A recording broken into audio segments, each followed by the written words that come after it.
有關俄勒岡州失業保險計劃的問題。我怎樣才能收到失業保險金？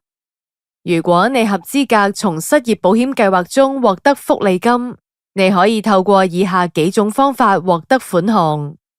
在你提交初始申索、開始提交每週申索並符合所有要求後，第一筆款項可能會以紙質支票的形式發放給你。但是大多數福利金都是通過電子方式進行支付的。你可以註冊直接存款，這樣金錢就可以直接存入你的銀行賬戶。你可以透過網絡或使用表格辦理。如果你未註冊直接存款，我們將向你發出一張預付扣賬卡，你可以用它來支付賬單、買東西，或者在大多數你會用到銀行卡的地方使用。請妥善保管預付扣賬卡。如果直接存款有問題，我們將重新把錢存入那張卡上。